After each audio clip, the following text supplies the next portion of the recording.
why do good things happen to bad people and bad things happen to good people? Like, don't you think this is like an irony of life that we are all, like trying to understand?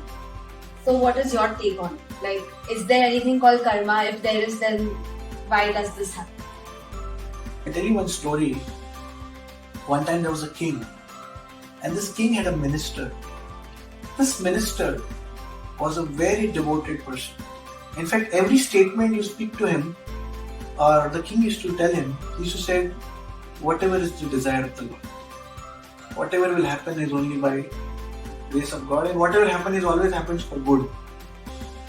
So the king was very much happy. So one day when the king was practicing sword fighting, somehow by mistake one of his fingers got cut.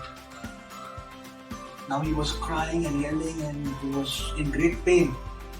And the minister came and he said, don't worry sir, whatever happens, it happens for good. And the king was furious. The king became very angry.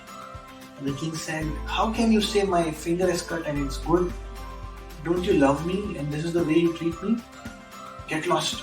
And he became so angry, he just put him in the prison. And he was happy, whatever happens, happens for good. And he was in the prison, and after a few days, the king went for hunting, but this time the minister was not there, he had some other person. And then he went with him. And while he was hunting, a group of people there, sometimes in today's world also we have, as they say, cannibals who eat humans. So it was something like that. People in a forest, they wanted a live person's flesh. So they were about to kill this person, they caught this king. But then before killing, they have their rituals, they were doing something. And then the person was about to cut the head. At that time, the person who was doing the ritual, he said, no, we can't do this.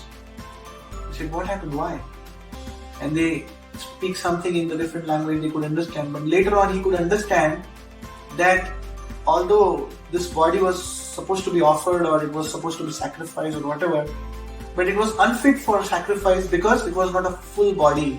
There was fingers. There was one finger cut. Right. So immediately he was rejected and he said, now you can go. And the king, when he heard that, he said, it was only because of my finger my head is still there. Right. And then on the way reaching his home, he was praying to God and he was saying, God, thank you so much. I made a big mistake. How can I do it? And then he immediately went to the prison and he told my dear friend, my dear minister, please come out. I made a big mistake. It's only because of you that I was saved. But God did good to me. But how did God did good to you? Because there was no fault of yours. How could you be in the prison? So minister, again he said, oh, whatever happens, it happens for good. And God always is our well-wisher. He said, my dear sir, wherever you go, I always go with you. And this time also I would have gone with you for hunting. And if they have rejected you, they would have caught me and my head would have been cut. So today, because I was in the prison, I was also saved and you were also saved.